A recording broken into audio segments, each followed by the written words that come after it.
Hey, everybody out there. Welcome back to our Tuesday night, Trek Tuesday, TNG Watchalongs.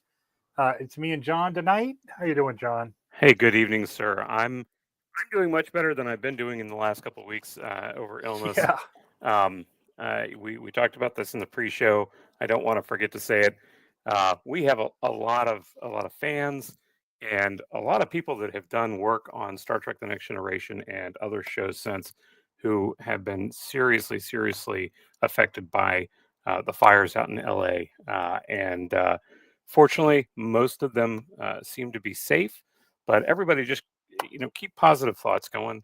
There's a lot of good going on out there amongst all the truly horrible. Do what you can, and if all you can do is say a positive thought or prayer or thought in your head, do it. Sorry, Yeah. continue No, on. no, I Not agree. not to I would grind to a say, halt. ri- I would say, if you're out there and you're looking for information, verify things that you see. If it sounds crazy, there are some crazy things happening. There are literally fire tornadoes. Hmm. Yeah, I And saw according the to fire John tornado. Stewart, fire Yeah, fucked the tornado. That's another thing. yeah, But if it I sounds did watch that. crazy, it might be wrong. Um, Yeah. Question what you read and verify it before you post it too. But the silver lining here is help is pouring into that area from all Hmm. over the hemisphere. Mexico apparently found a way around the wall and sent a team, and Canada, our soon to be 51st state, also sent a team. Um, and something like $50 million has been raised through GoFundMe. Yeah, Uh, it's so, there are places that if you're, I'm not in LA, Jake. What do we do? Well, you can send resources if you've got them. If not, uh, share those resources with your friends. Because that's what people do in a society that helps everyone. yeah. I was just watching a clip from Jimmy Kimmel, and he classically has not been one who shows as much of a vulnerable side, and he was having a hard time getting through his monologue last night, and but Yeah, it was amazing, and he had Snoop Dogg on, who has done a surprising amount to help the people in the area, and just seemed like a calming influence the whole time he was on the show. it's So Snoop Dogg. yeah. Being Uh, around him is like being high. and I knew he had a football clinic and football uh, uh, club that he put together for young people starting at age 6. What I didn't know is that he's been doing it for 19 years now, and he has like 6 or 7 alumni of his league who are now in the NFL Oh, and nice. and have completely changed their family's dynamic of living. And he doesn't take any money for it. He said his reward, his payment, because they kind of joked with, hey, do you get a cut of each one that gets to the NFL? And he said, no, my payment is seeing how they change their life. All I was doing was trying to get these kids through high school, Right. and the fact that they have not only done this but have created for themselves a successful career that is allowing them to completely um, change the dynamic of their family is all he wanted. And I just I you know I don't know how we got this into being the Snoop Dogg show, but uh, it was Hey, if he wants to come on and watch Star Trek with us, that would be awesome. I'd be okay with it. Yeah. Anybody out there watching has Snoop Dogg on their speed dial. Anyways, we're here tonight to watch 2 episodes of Star Trek: The Next Generation. I recall this episode Uh-huh. from my Uh-huh. childhood, based on. I'm going to go ahead and switch this over. Based on that picture, I do not recall the episode, but I remember this being weird. Yeah, and that Um, is of course Armin Shimmerman in one of his only non-Quark roles on the show. so this is the non for. It doesn't even look like Armin Shimmerman. No, I know. This is awesome. So first up is the Haven. And the next episode is the Big Goodbye, which I believe is a holodeck episode, right? It is. It is Cool. a. It is the only Peabody award-winning episode of any Star Trek show. That's awesome. Okay. Well, let's dive into the Haven. As always, timestamp is right there. I'm going to go ahead and back it all the way up. So we are starting at 0. Go ahead and queue up your Paramount Plus if you're watching along with us. And then we will hit play here in just a second. Sounds good.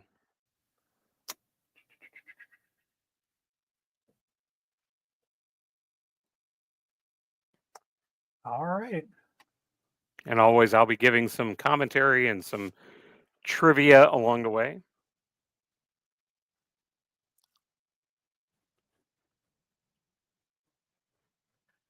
Looks oddly like Earth.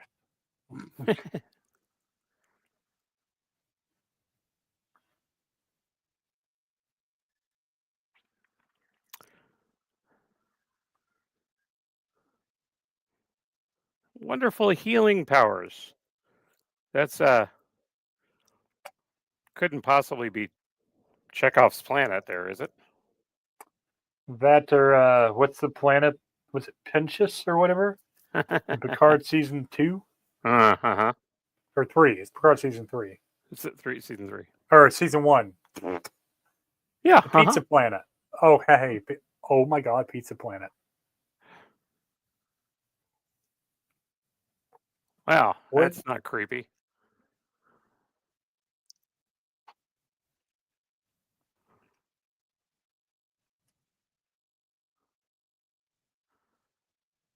What is?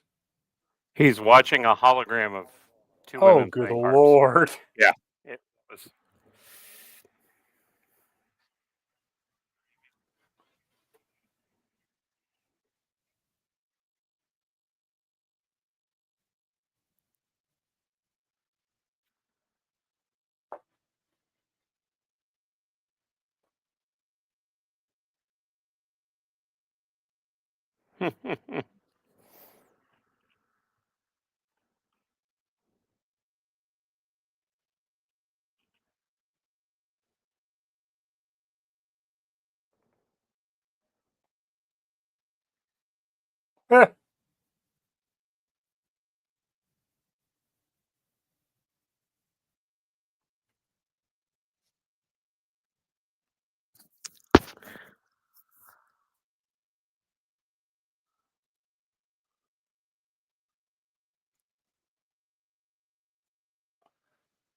Oh God.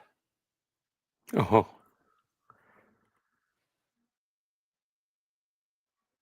It just crapped jewels everywhere.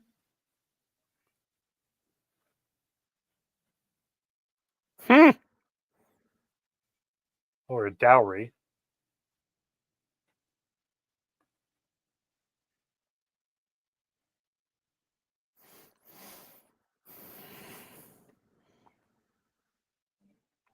and there we go. Bum bum bum.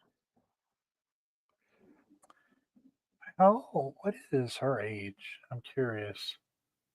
She just looks incredibly young in this. You mean Marina Sirtis? Yeah, sure. She's 69.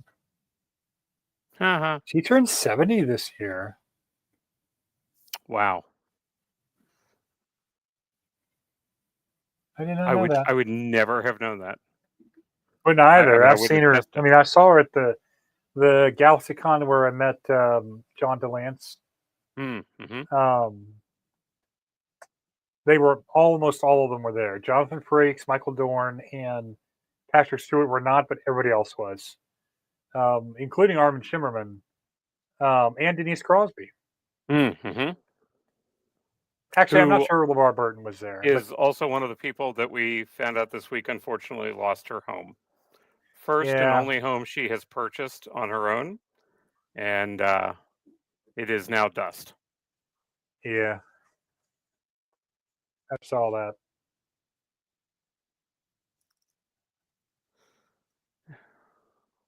We're also going to see some returning alumni from Star Trek. Obviously, Majel Barrett, the wife of Gene Roddenberry, as Loaxana Troy in her first outing. She has played the voice of the computer up until this point, but this is her first time on screen in this series. And then also Robert Ellenstein, who played the Federation president in Star Trek 4, and he comes back here to play the in-laws' father.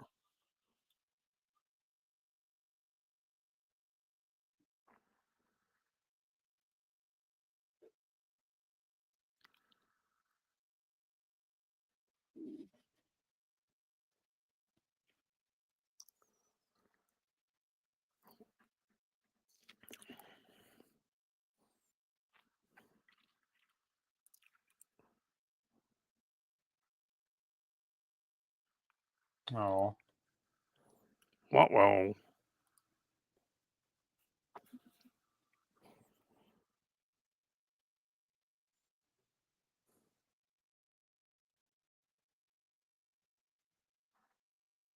hmm. It's crazy how outdated this feels. And then I go watch Toss, and I'm like, ugh.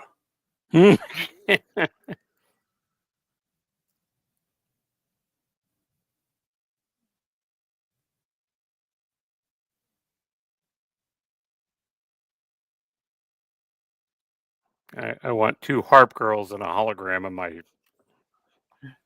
in my quarters.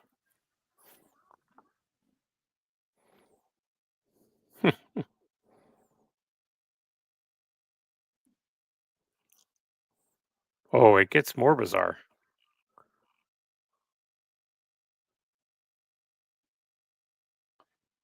That looked like an angry face.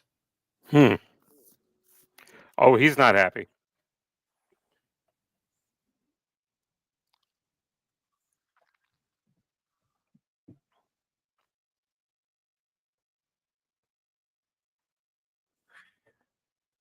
One time I need Data to just walk in and be like, there's a message from such and such planet, and just open his mouth like Stitch does, and the person's voice plays through it. It would be hysterical.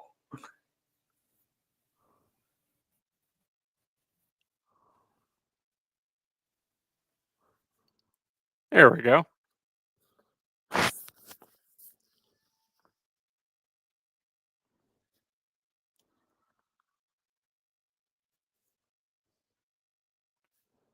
She looks familiar. Mm-hmm.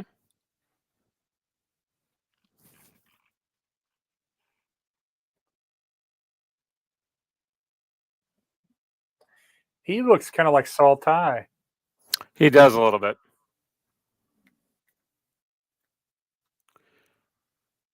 So the mother is Nan Martin. It's funny, both she and the husband, the father, both passed away in 2010. Um, but she had been on quite a few shows. She was she was on the Drew Carey show back in the day. She was Mrs. What? Louder. Oh, that's why she looks familiar.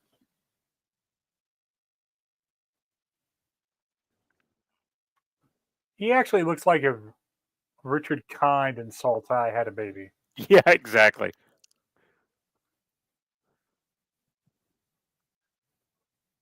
But I can only hear him as a Federation president.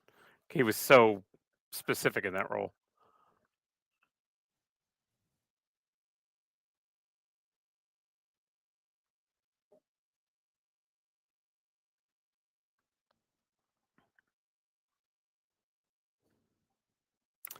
Uh the Grand Dame of Star Trek.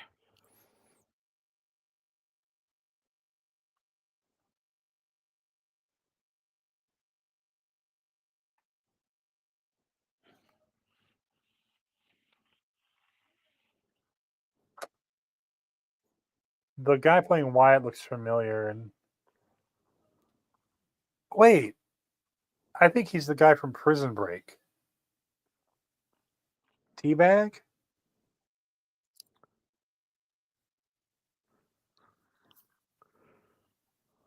So he is exactly that. That's him. Theodore T. Bagwell. Now,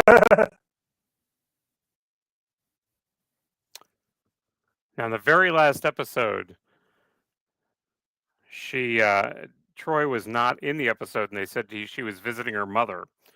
Yet in this episode, they say that they haven't seen each other for a long time.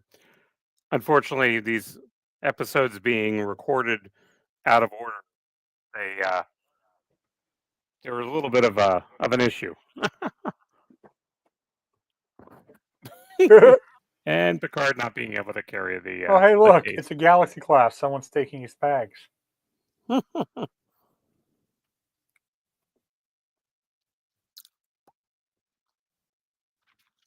Huh.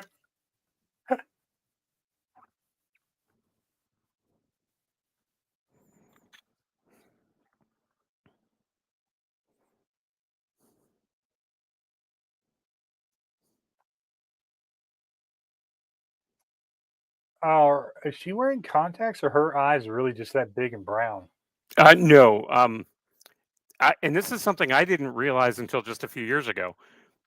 Everyone who's Beta Z has basically brown slash black eyes, and it's contacts that they all wear. I don't know Okay. why I didn't notice that when I was younger, but Yeah.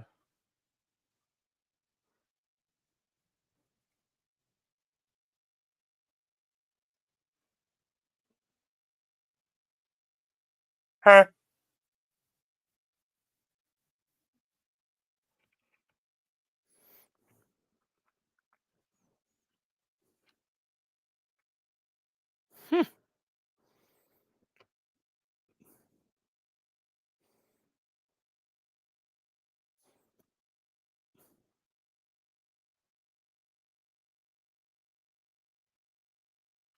yeah, this episode was actually filmed third, even though it was shown terribly out of order.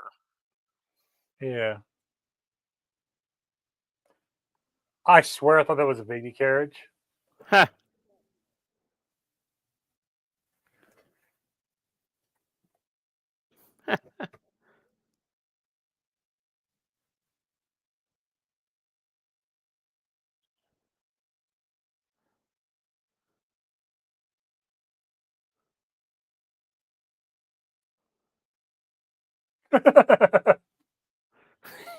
I love that he bows.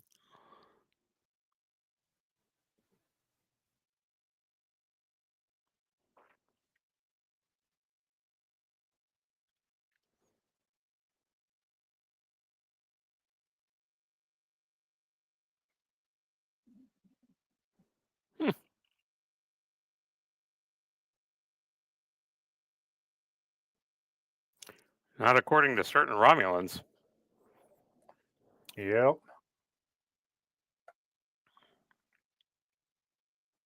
It's what is it called? Absolute candor. Mm-hmm. Does Marina Citrus have a speech impediment? No, she's English.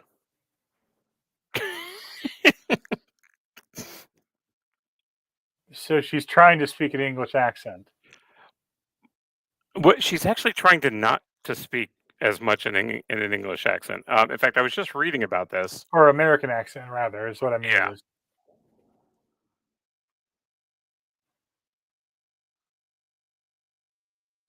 that flower changing colors?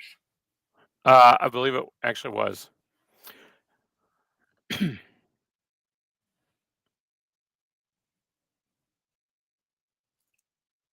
Lick the Rhine. I like how she said the word and he immediately mispronounced it.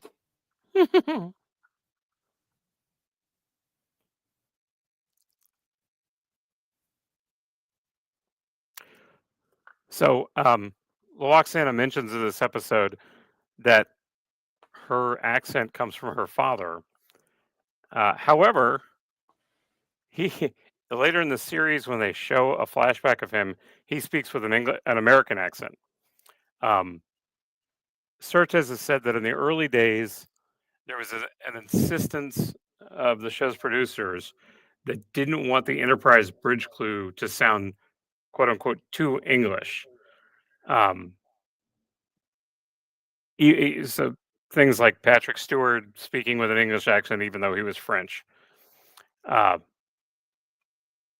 when she was asked for an explanation of the accent, she was told that it was her quote unquote Betazoid accent. However, well, Oksana doesn't have one, and nobody else does ever. So just never comes up again.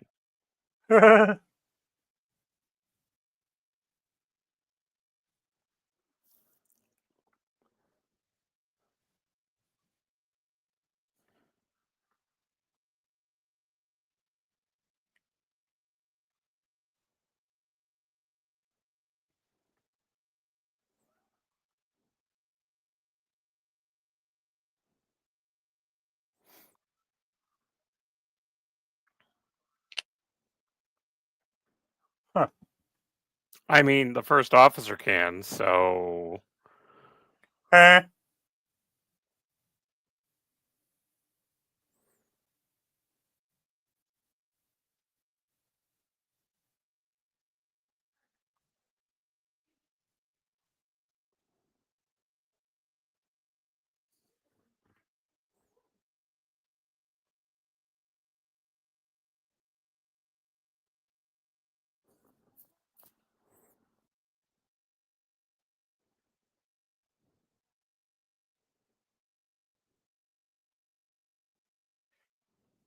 Forget how good of an actor he is. hmm. So check out the leg I'm of the sorry. I table that like how she's he looking just at. rolled into a guest room and it's Hmm. like, I'm gonna decorate. I've been here I'm 5 gonna minutes. pull out the charcoal sketches.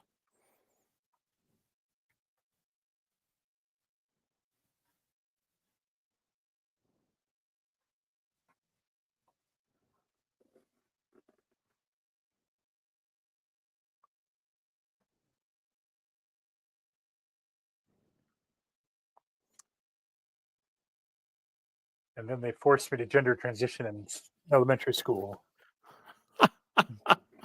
And it was terrible.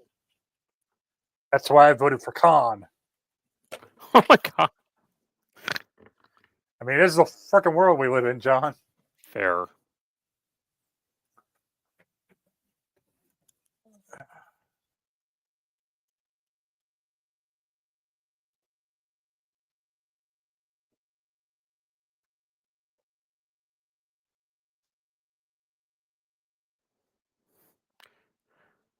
You want to roll off that menu in the upper corner there.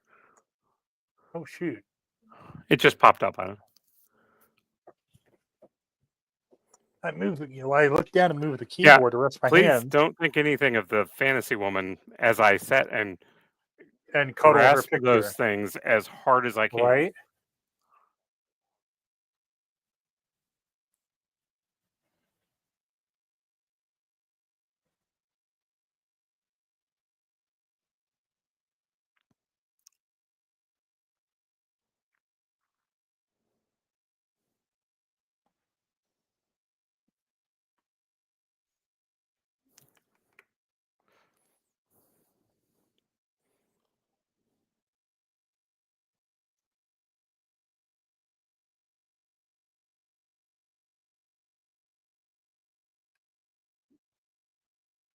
Well, that just screams 80s sci-fi. Hmm. And that's the updated version because that's one of the graphics that was updated. Hmm.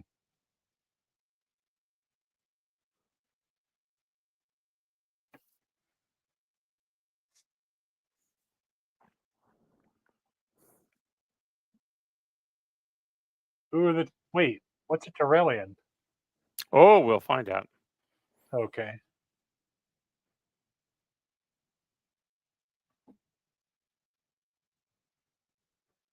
That is a significantly better graphic than the original.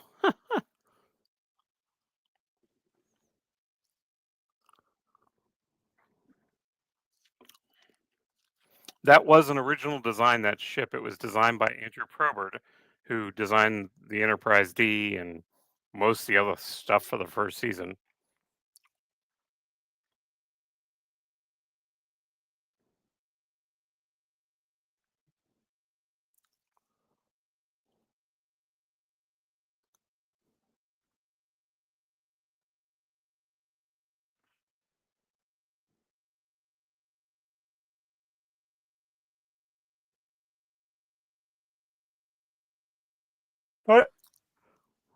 Good job of calling all of your viewers damn fools.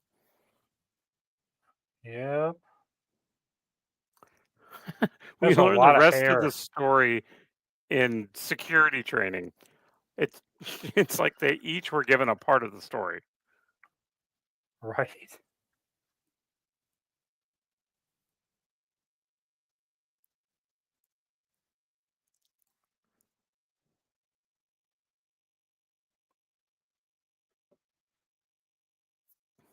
Huh.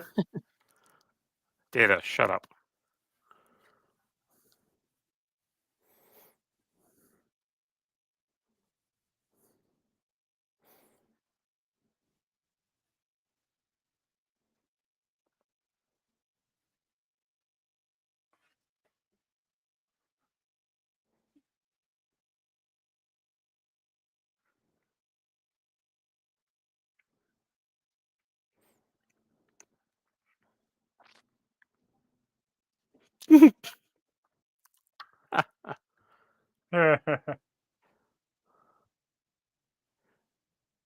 Ah, Mr. Home.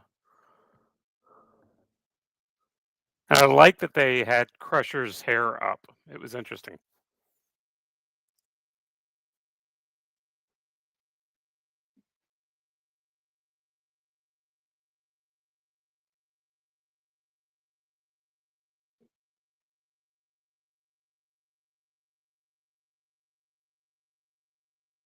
Aren't they supposed to be naked? Mhm.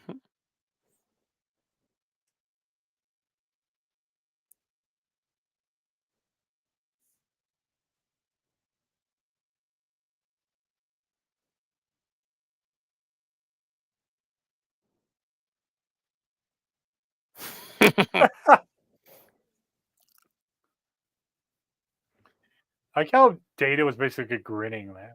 Yeah.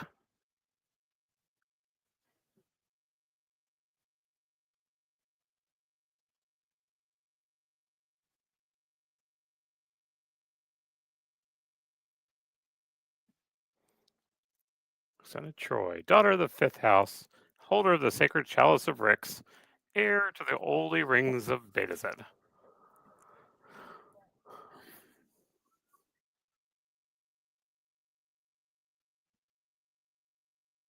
Because that works. The All of your ultimate, problems are gone. I wish, I the God, I ultimate could say that. diplomat. I hereby declare. And credits. Wow, did you get a I haircut? no, it's all pulled back. Oh, Yeah, I really like that style, and I love the Federation graphic behind him. It is 3 dimensional. It's the first time they'd really shown that version. And look at Troy. Even Yar's hair is up, and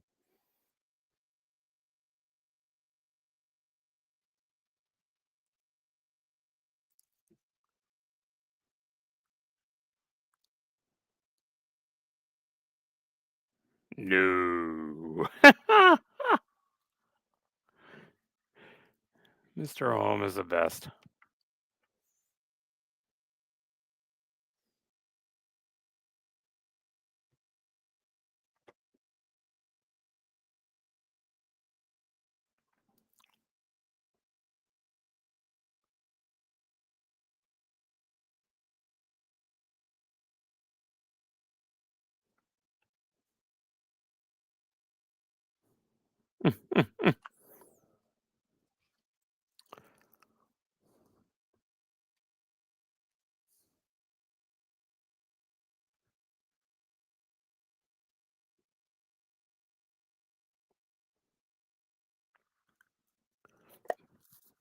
Yes, you have to hear the Federation's logo looked much like the UN logo, the planet with the concentric rings and so forth.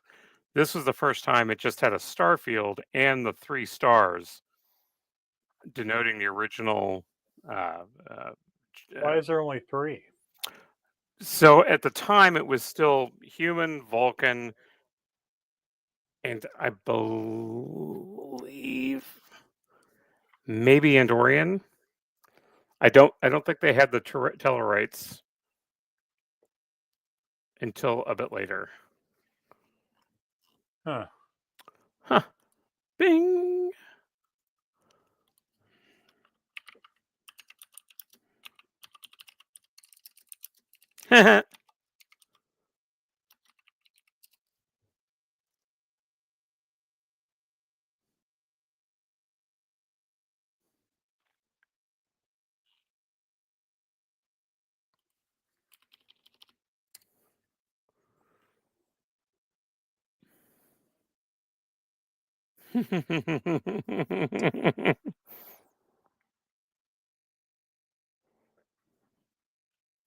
The hell?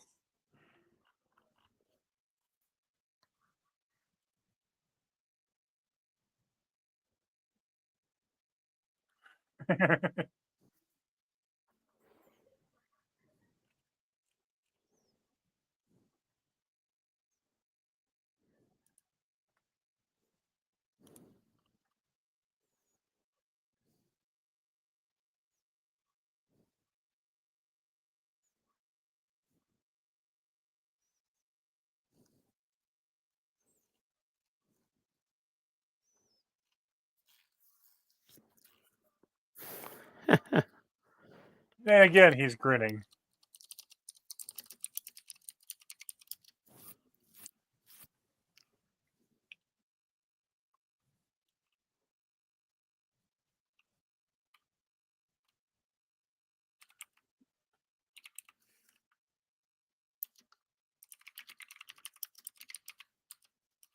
Here we go. Here we go. Bam! Knocks. You know, I'm just throwing this out there, but she went 0 to 60 hard and fast. Oh yeah. Also, wow, it already looks like a lesbian.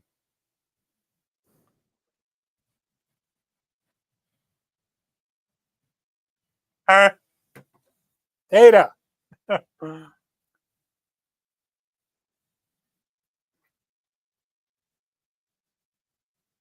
Yeah, they did not do Yara any favors with that head hair.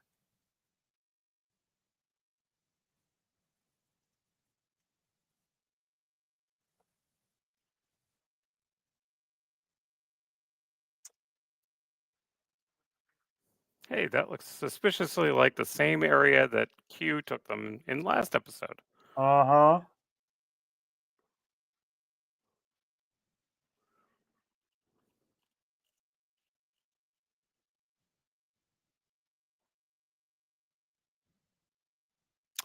So interesting thing I found online about the 3 stars.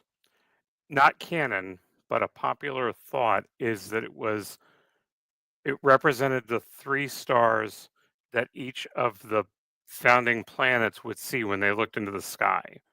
So for Earth, the 3 stars would be Teller Prime, uh, uh, Procyon, which would be Tellarites, Andorians, and then 40 Arandi A, 48. which would be Right. Vulcan.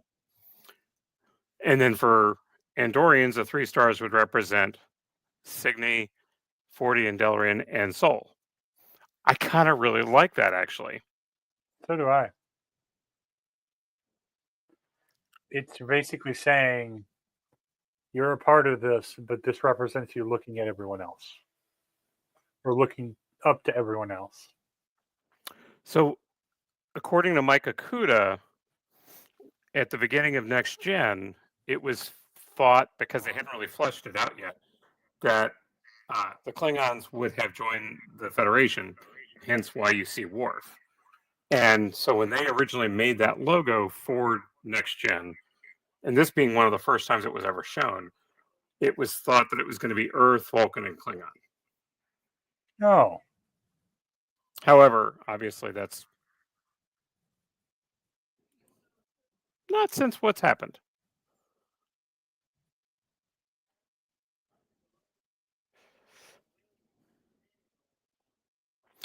He has said that since then, he believes that the 3 stars represent the core values: equality, compassion, and knowledge. And I honestly like that as much, if not more.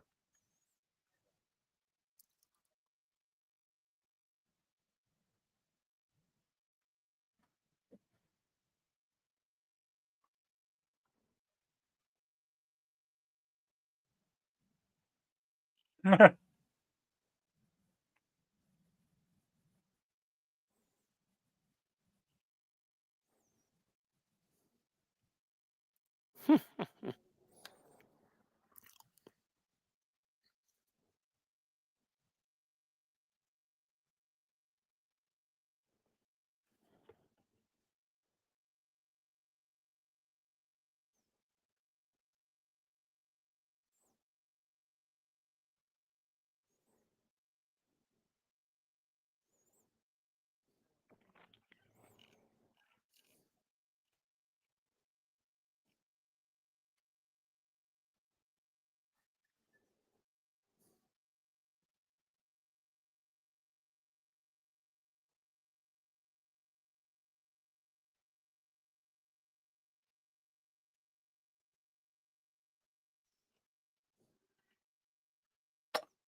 don't know, man. She can read your mind. Just throwing it out there.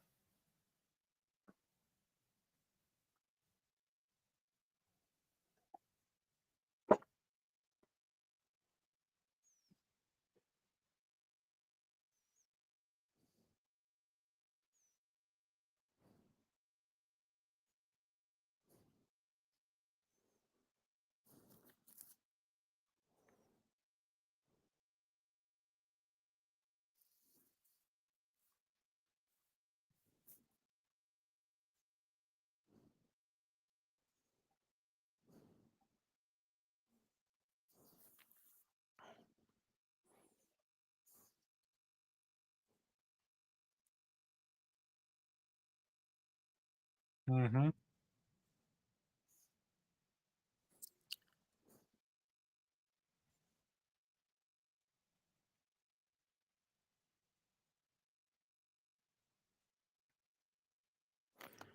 Interesting. We've been bringing up the hairstyles. Richard Saber, who ran the makeup department for the first season, was nominated for an Emmy Award for achievement in hairstyling for a series in 1988.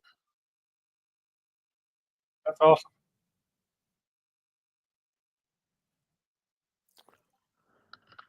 And this was an episode where the original script was written by one person, Lon Okun. Uh, it was on the verge of being cut when it was handed to Tracy Torme. Um, Tracy Torme is um, well, he passed away this last year, but he uh, he was a pretty well known writer and producer. Handled uh, Odyssey 5, Sliders, Star Trek Next Generation, Carnival. Um, he's also the son of the singer Mel Torme. Um, he uh, he did a rewrite of this episode. However, Okay. even that was then chopped up more. So, and you would have heard of Tracy Torme because he showed up. His name showed up back in season 2 of Picard uh, as the writer of the book that Picard's ancestor was reading.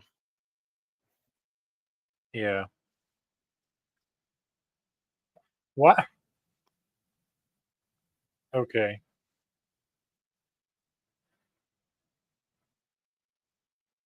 Notice Worf's chair in the background.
Yeah, if you see there to the left, the black orbs that make up that chair that was from Worf's quarters. Oh, cool. More appropriate, they had it here, and then it was in the prop room and ended up being used in Worf's quarters.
Hmm. Wow.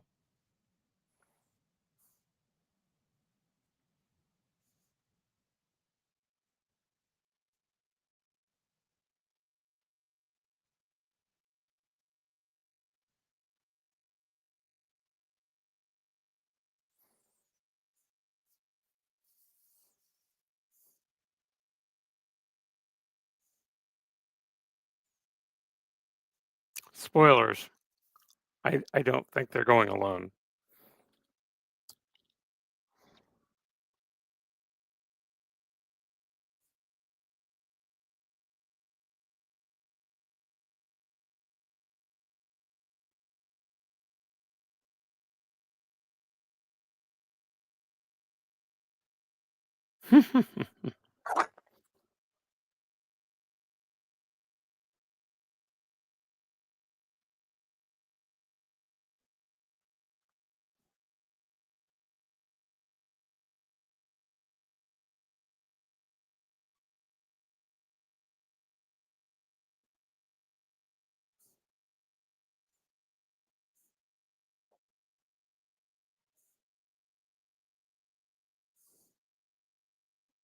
Like a branch just broke off a tree and fell on the house.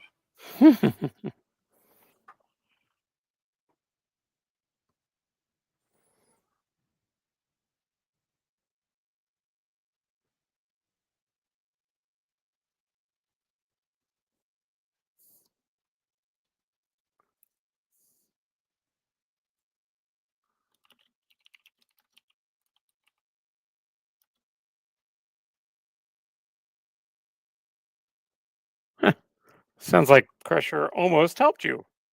Yep.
And with that we have stepped into the Take on Me video from Aha.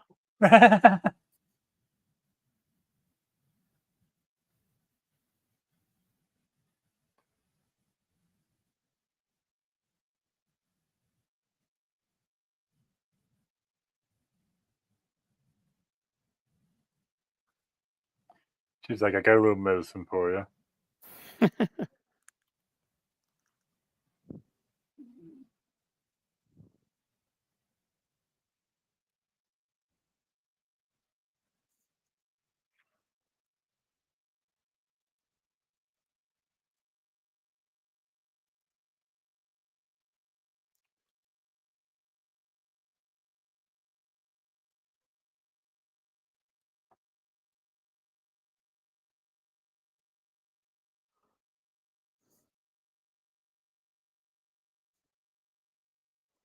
Someone who can show us how to add midriffs to our outfits.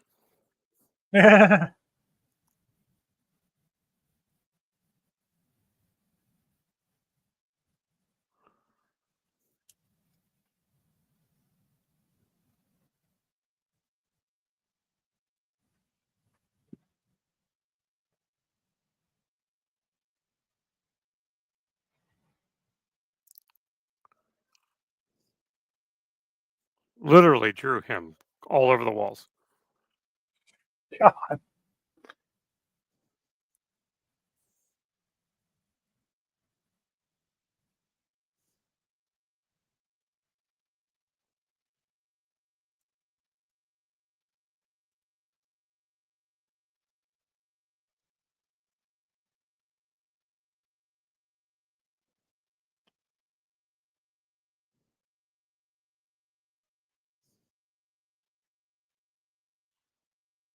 Ooh, computer graphics.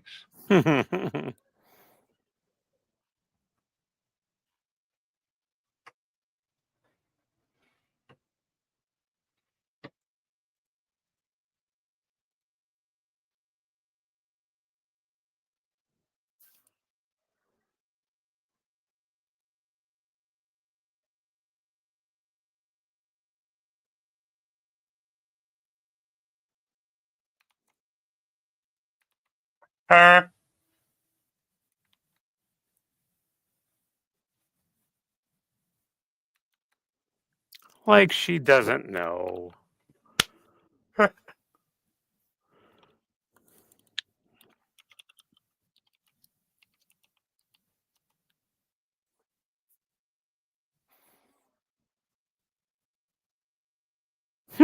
For somebody who can't speak.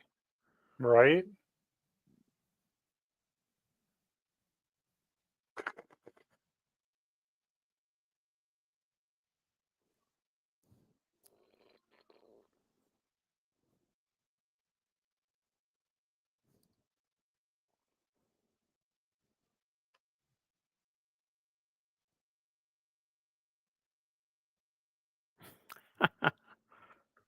Wow. Love it.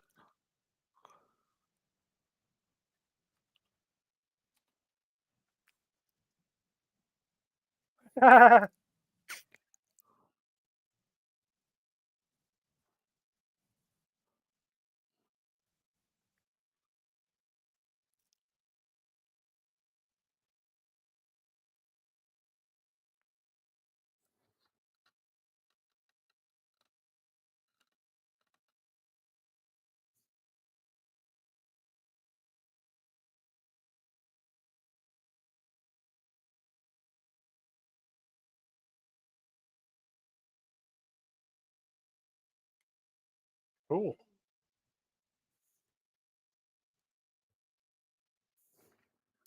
All right, let me Not an see. altogether Do what? not an altogether thrilling episode, primarily just memorable because of Loxana Troy. Right. I need to run to the restroom, so we're going to take a few minutes of break. Samesies. I'm going to see if this works. It does. And we will be right back in just a moment.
Hey, folks, I am back. We're just waiting on John, and we're going to get rolling on the next episode.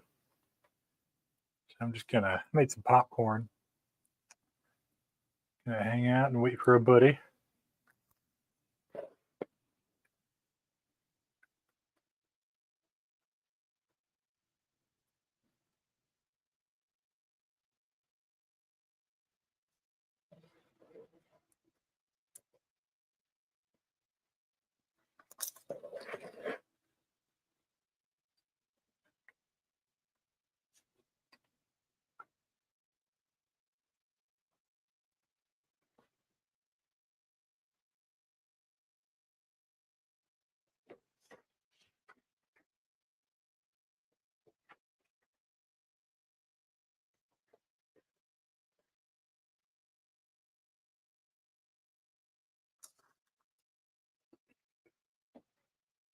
No, I should be back. Oh, there we go. Hey, hey.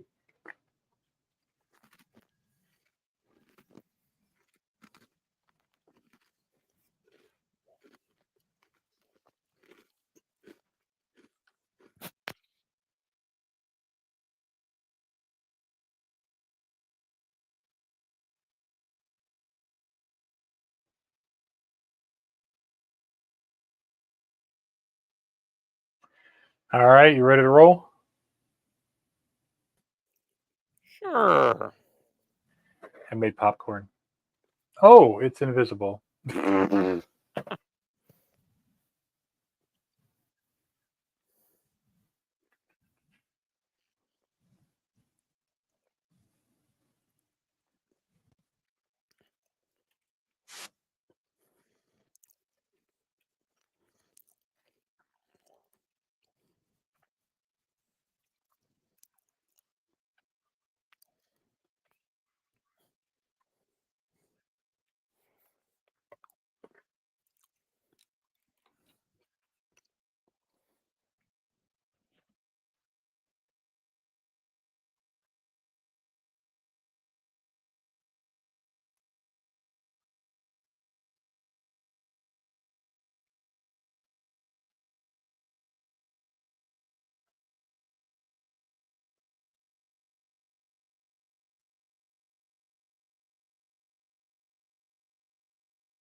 Upgrade. What?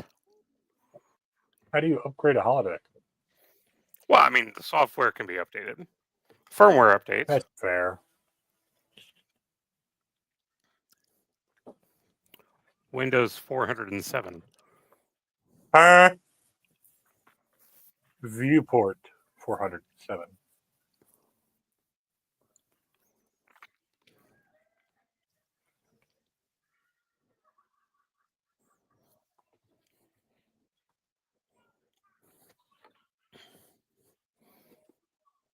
Since the first episode, this is really the first time that they've gotten into the holodeck. Hmm.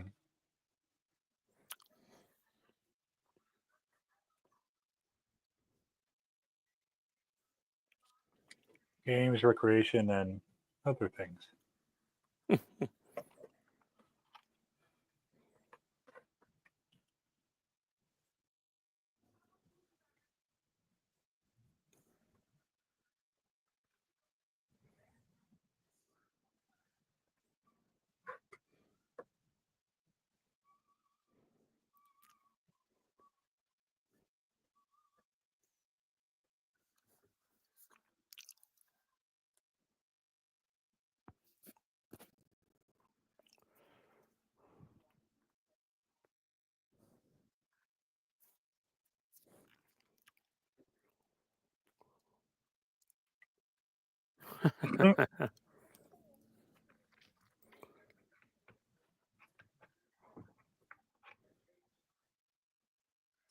Hey, look, it's a picture of FDR. Mm-hmm.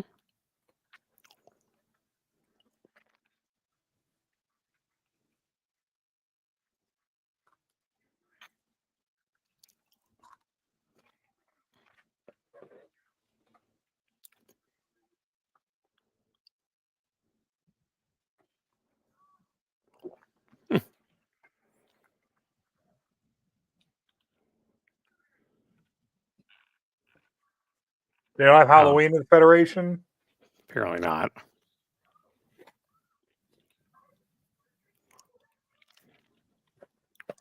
I mean, I guess in a post scarcity and post religious fanaticism environment, it probably does fall out of favor.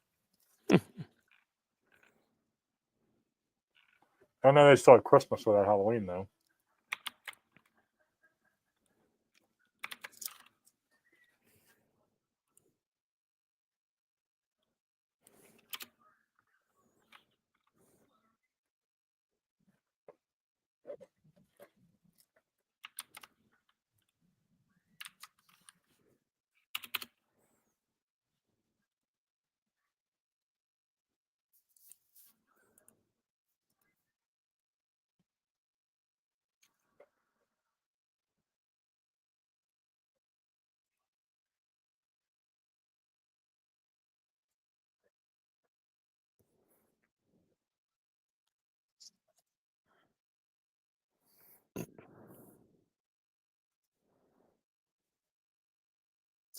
So this is the 12th episode of the season. We are getting close to the middle of the season. And as I stated at the beginning, this is the only episode of any Star Trek series that won a Peabody Award. This was originally an idea conceived by Gene Roddenberry, who wanted to do a quote unquote detective story. He very much loved the concept of the holodeck. And Yeah. then Tracy Torme from last episode, the writer, added the film noir references because he was a fan of the genre. Most of it being an homage to Maltese Falcon and so forth. Hmm.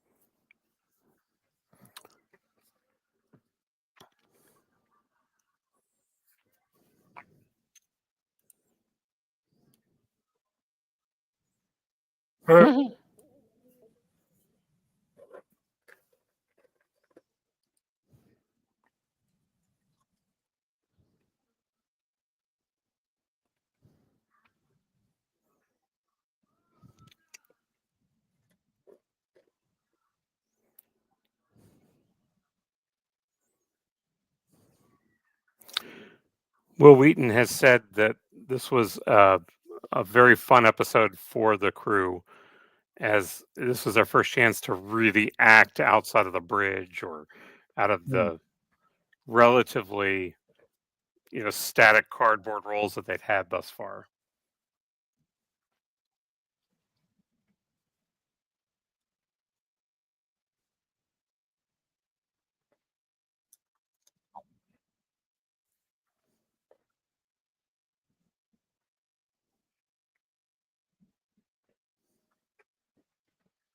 What's a C note? $100 bill. Oh.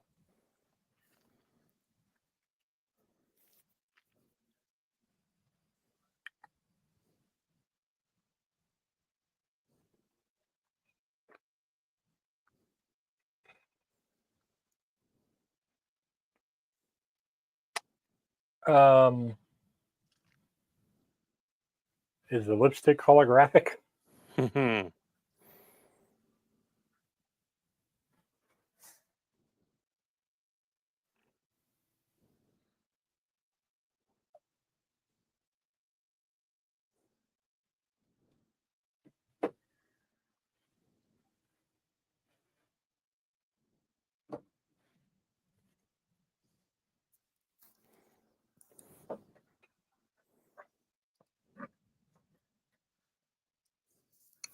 Now later on, anytime we saw the exit, you would see the arch around it as well. At this point,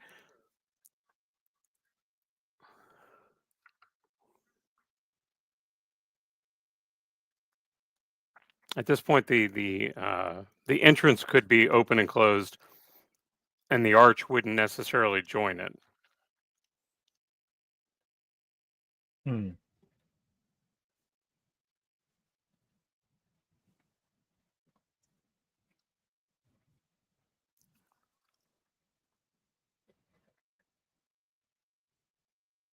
Okay, guess it's not. Oh no. Oh yes.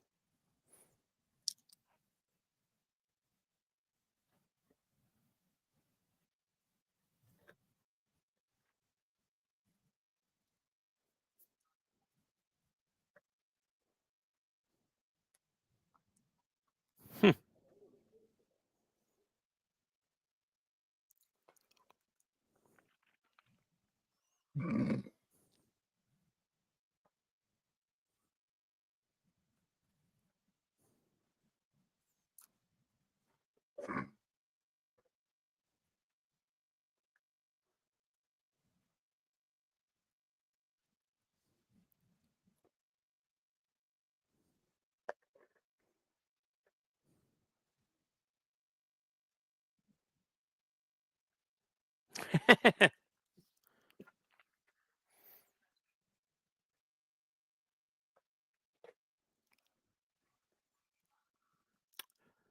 William Ware Thice, who was the costumer for the first season, also won an Emmy Award for this episode.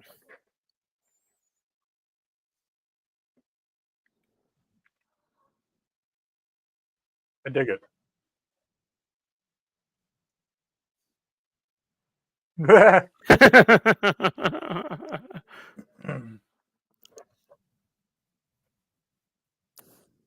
You know, that's about all that holodecks are for, as Why we've is been told Wesley in lower sitting deck. at Brett's right hand?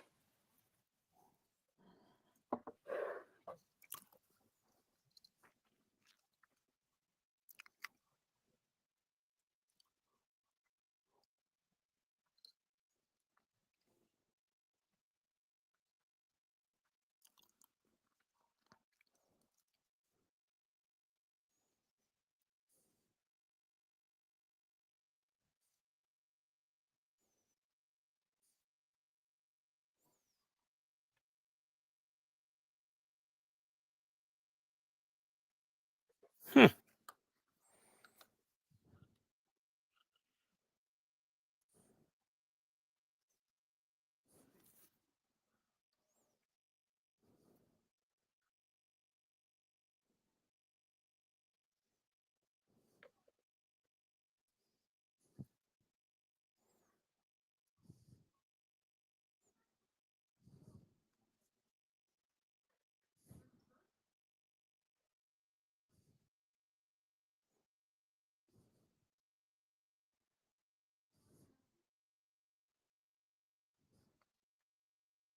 One of the rare times that they didn't do a good job of muffling out the people walking.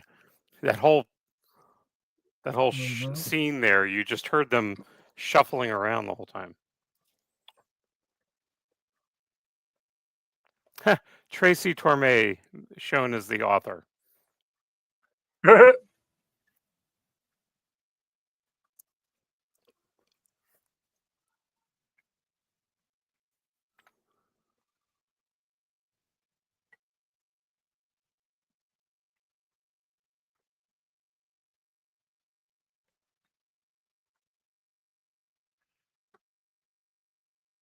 What's crazy here is he has to visually scan all that stuff. Hmm. Oh, look, it was this sequence from the credits. Yeah. Rehashing graphics. When you 1980. pay ILM for all of that. Uh-huh.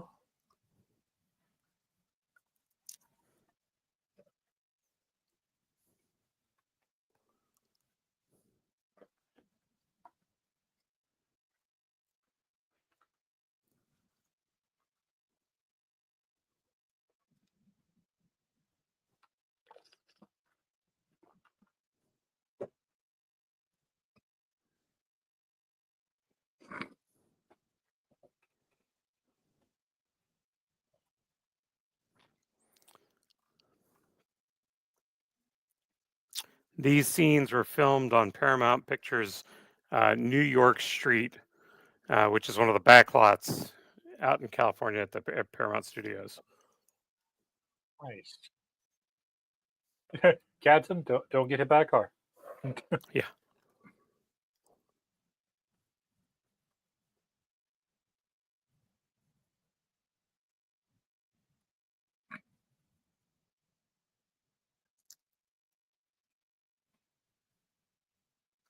And in fact, this was a newly rebuilt New York street, as the original version, that was 56 years old at the time, was damaged severely in a fire that occurred while Star Trek III: The Search for Spock had been filmed about 3 years earlier.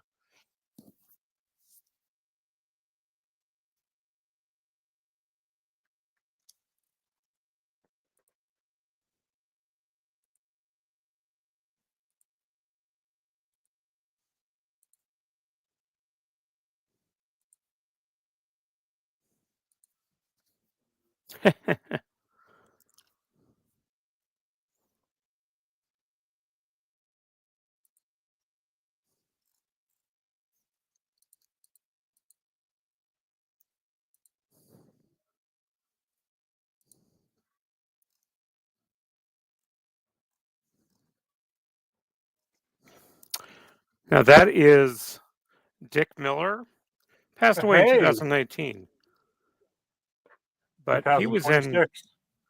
quite a few things.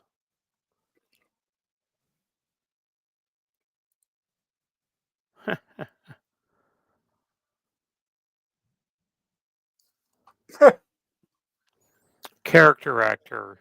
He was in Terminator, um, Gremlins. He was Mr. Futterman in Terminator or in Gremlins.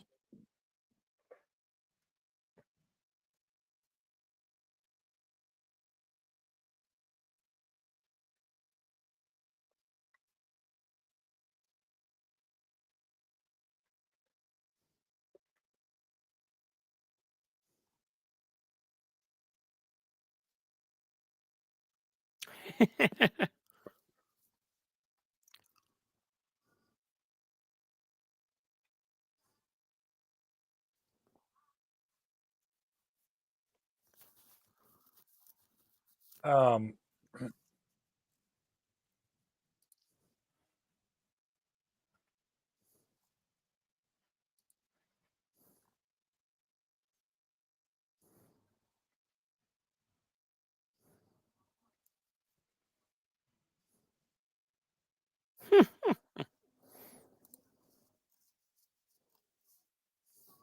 you know what's nuts is 60-year-olds when this aired would remember the Second World War.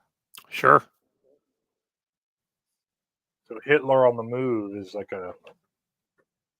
saying terrorist attack 9/11 or whatever.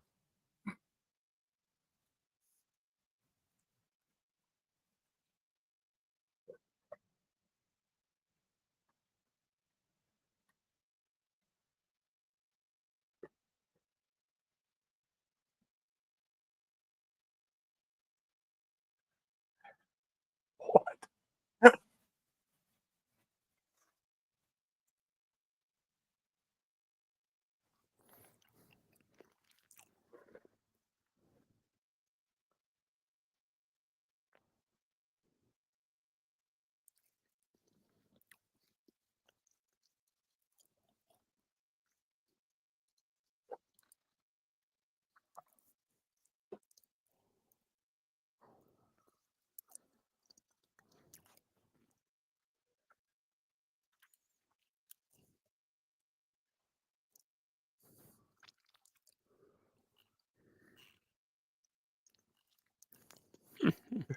Now, in reality, they had a design.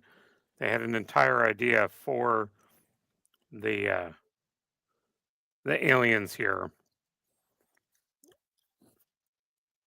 But money. The Yoranda.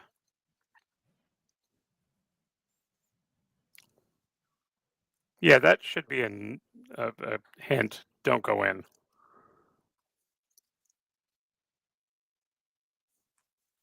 One would think.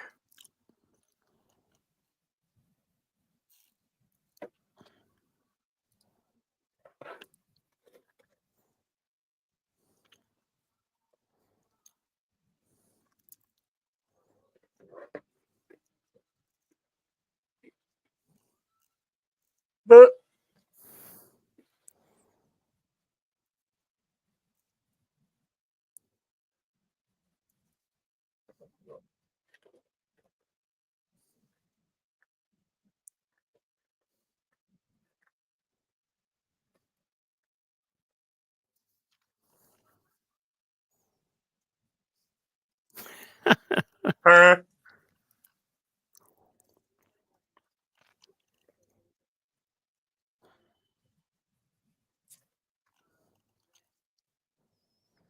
uh, Budget restrictions prevented the Orinda from appearing on screen.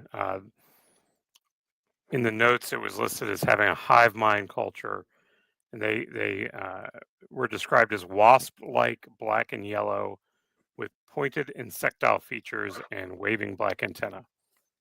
nice. I would have loved to have seen that.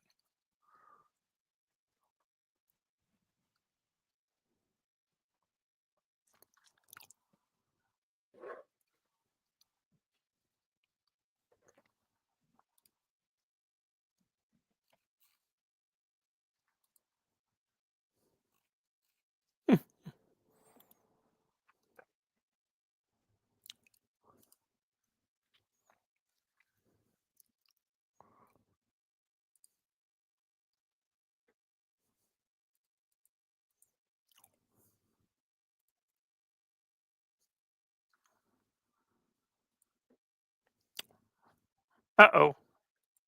With the amount of holodeck episodes, I feel like at some point somebody's going to go, you know what? Maybe these holodecks not exactly worth all the trouble.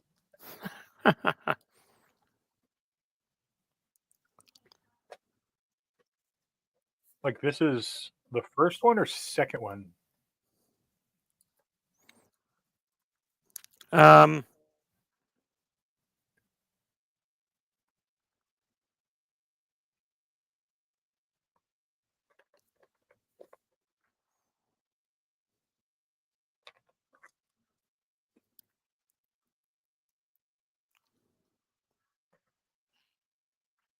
I think this is the first time, but then we'll have another episode soon.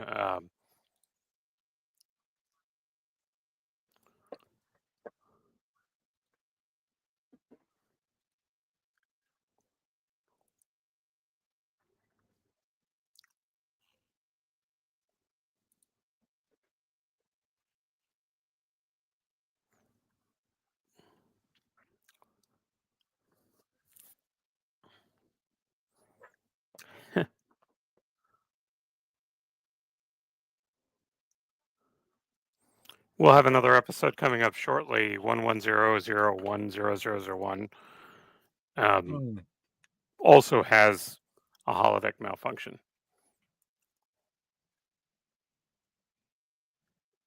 What kind of purse is that? Looks like a tire.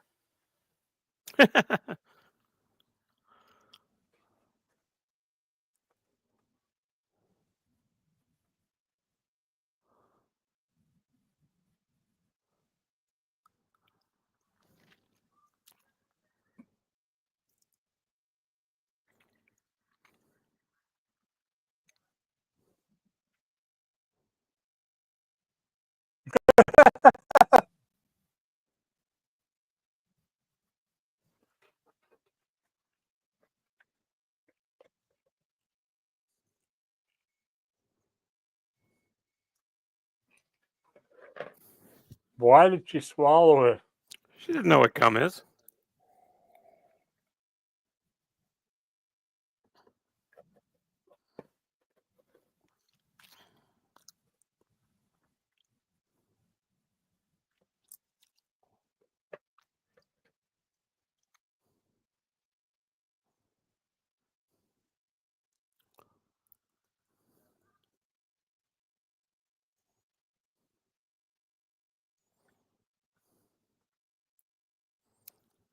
Nah, shit. I just figured he'd leave it like it is.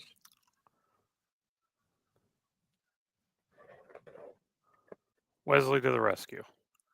Again.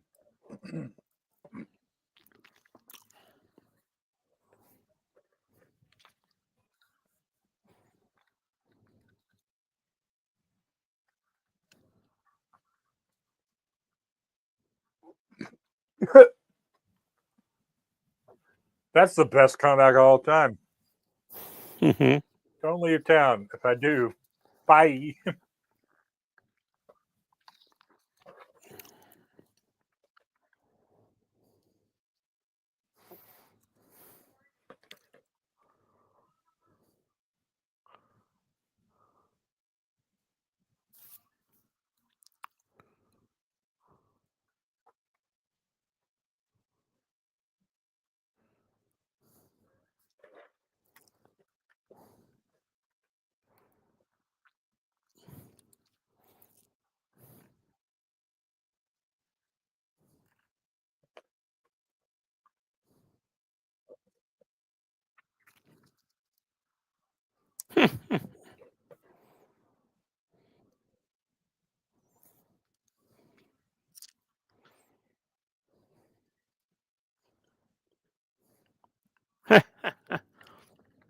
Gee, little hints.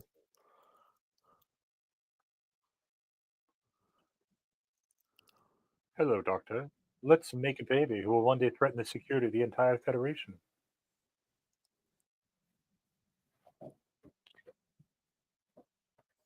Right before the thing broke.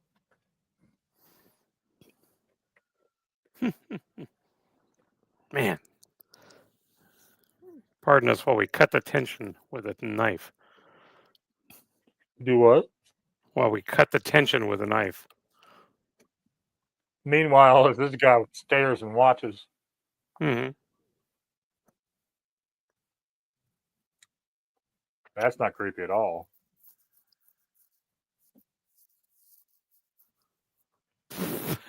I love that she actually rolls her eyes.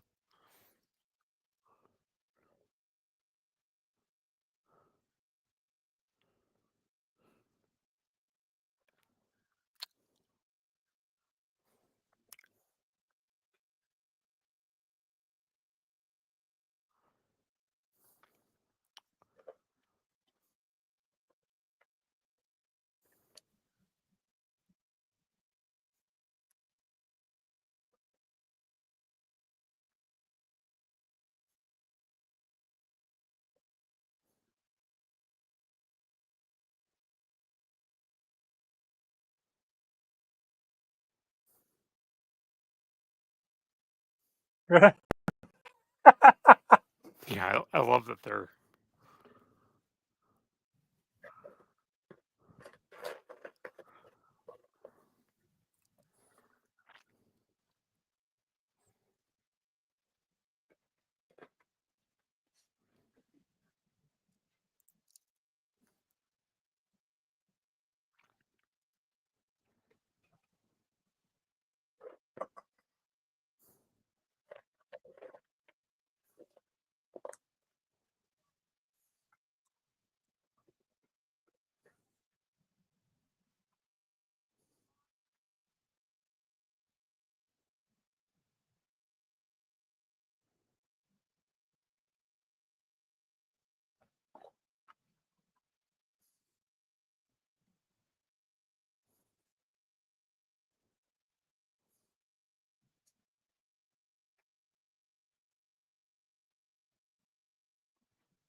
I love that she claps.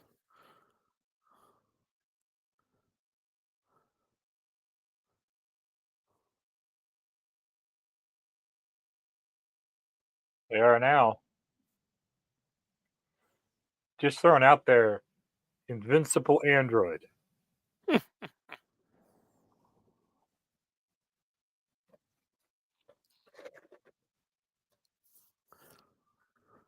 You shot the dude.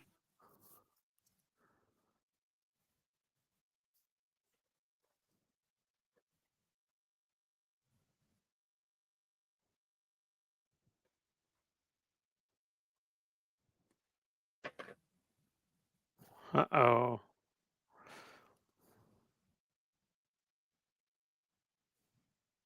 Only time we see 2 exits on a holodeck. right?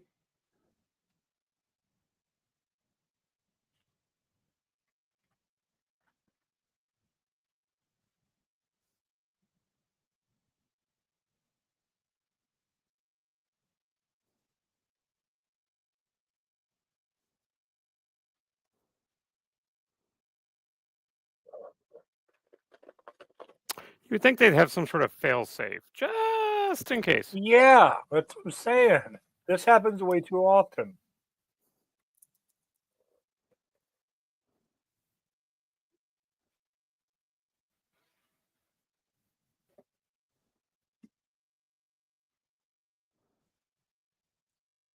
There's like 5 basic Star Trek plots: exploring a new place and get into trouble. Everybody gets body swapped. Hmm. Everybody gets possessed and horny, or drunk and horny, or just horny. Holodeck episode, or just mundane day in the life of episodes.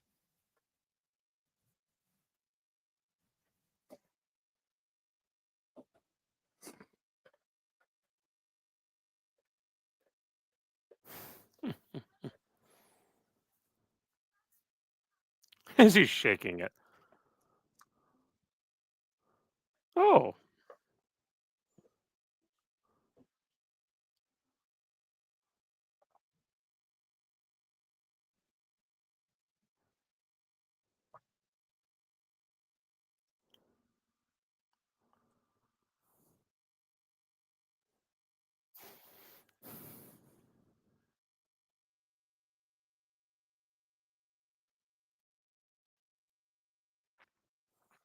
that is Lawrence Tierney, extremely well-known actor of the time. And Will Wheaton doesn't have a lot of good things to say about him.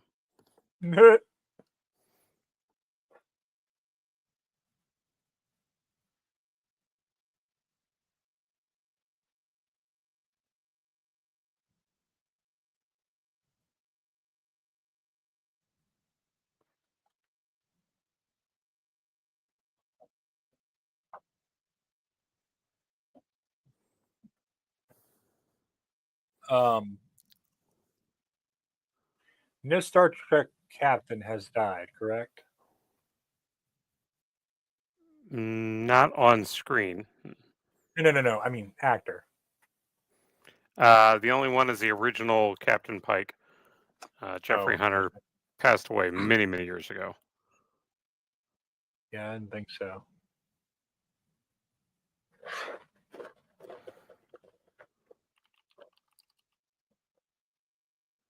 But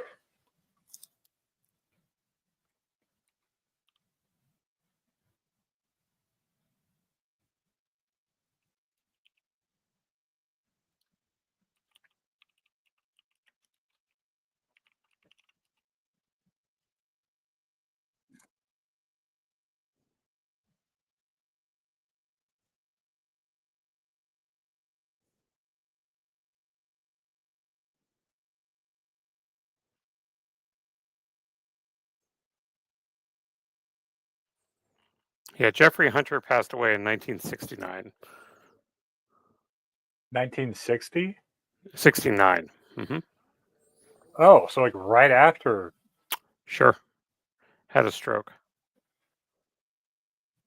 Oh.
What?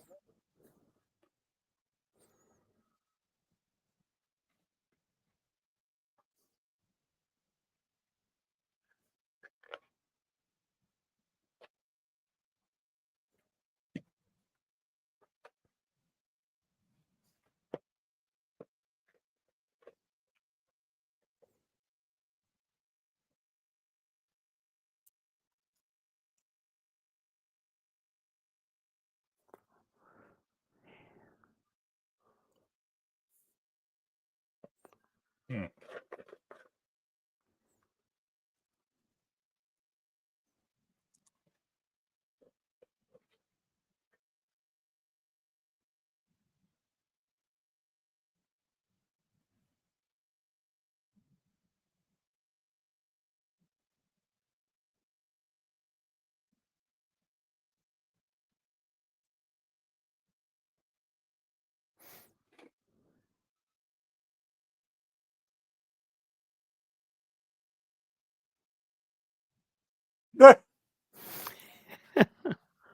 Maybe later.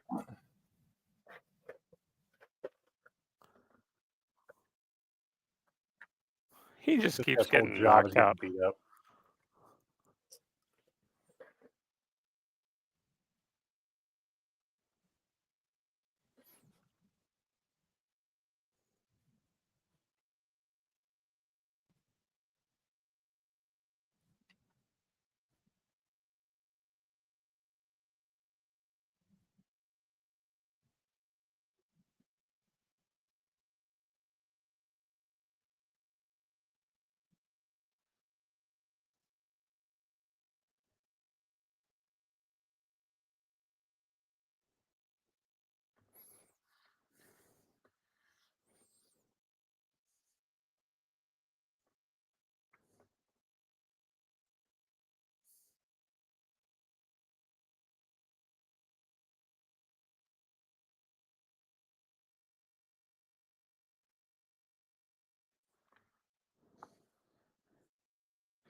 I'm sorry.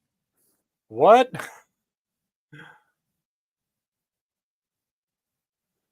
Hmm. So the humans could vanish if the projector turns off. Yeah.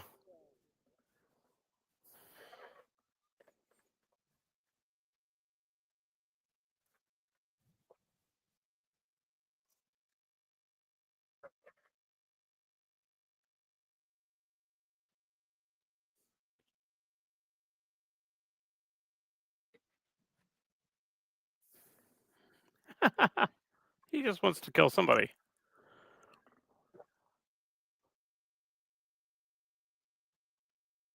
Uh, Whoops.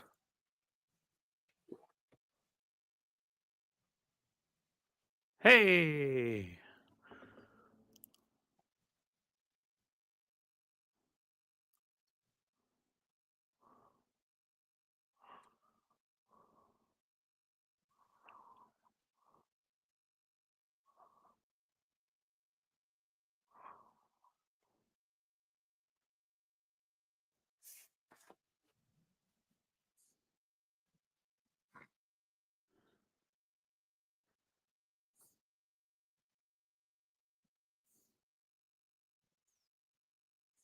I just want to illustrate that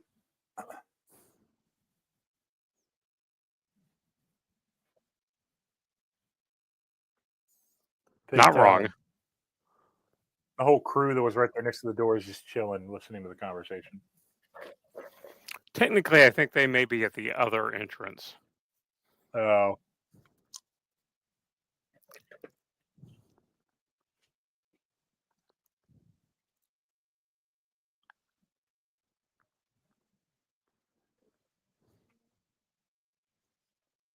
uh,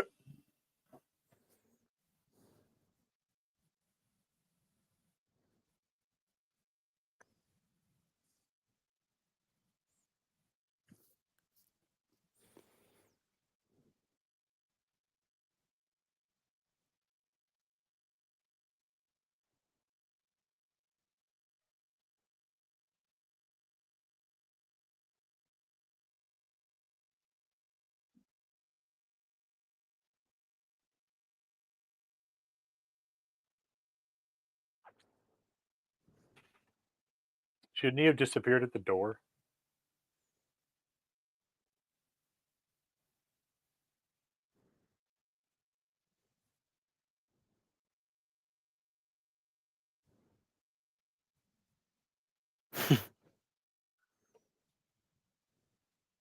And head flies off shoulders. I love his mannerisms.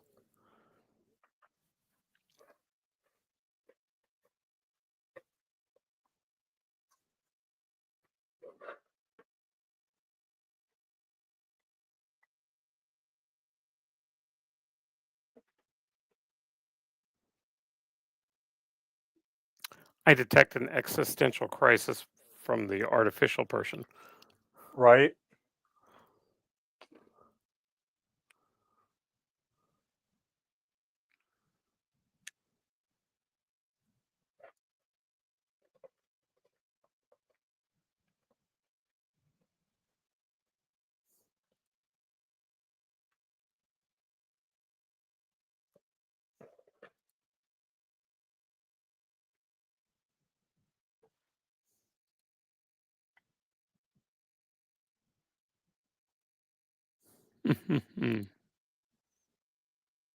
So Dixon Hill was a cop?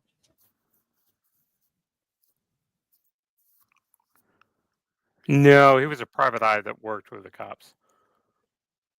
Oh.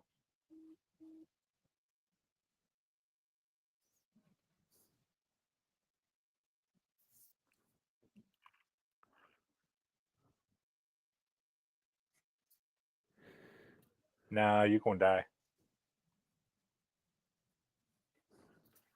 Well, the actor for this character, Gary Armagnac, is still alive. Born in 52. He was a guest on this show. Did an episode of The Adventures of Briscoe County Jr. You wouldn't remember that episode, or that show, and has actually done a couple of things in the last 5 years. He went from 1994 and did nothing until 2020.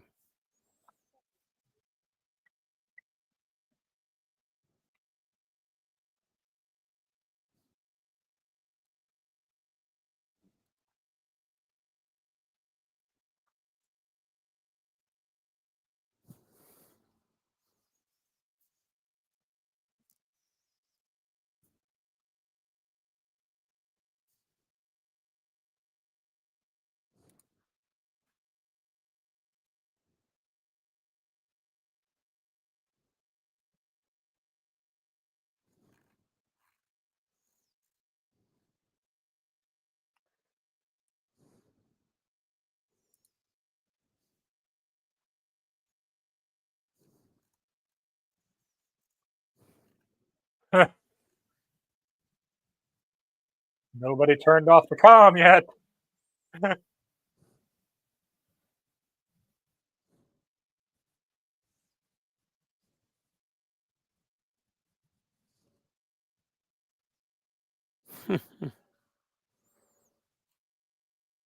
I love this.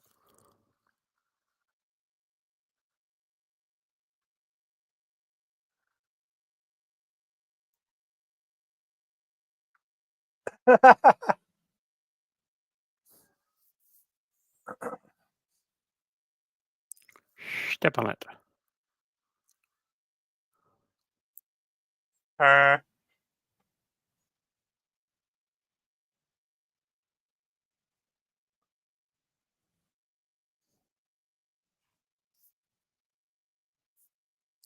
Oh man, next week's gonna be awesome. Yeah, well, yeah, half awesome. The first episode will be awesome. The second one Yeah, will that's pretty good. be a fantastic exhibit of uh, how how messed up things can be. Okay.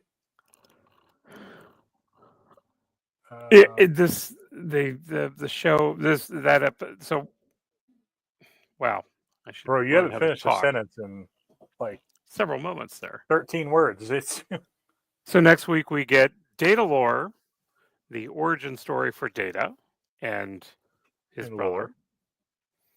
and we also get Angel One. That's the one I'm talking about. It's not. It's not a great episode.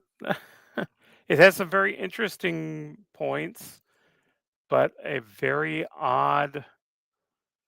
So the culture is very or matriarchal. The men are considered to be the lower of the species, and Okay. I thought these two episodes were kind of awesome. these two episodes are fantastic. These were some of Um, the stars of the season. I think the second one was arguably the better one. Hmm. But I still did like the first one, although Oh, sure. I assumed the box head guy was going to be around for the whole thing. That would have been entertaining to have him at the end of the table, like yakking at them. Oh, that would have absolutely been fantastic. Yes. That would have been great. Any thoughts before we go, John? Not much in a season that was hit and miss.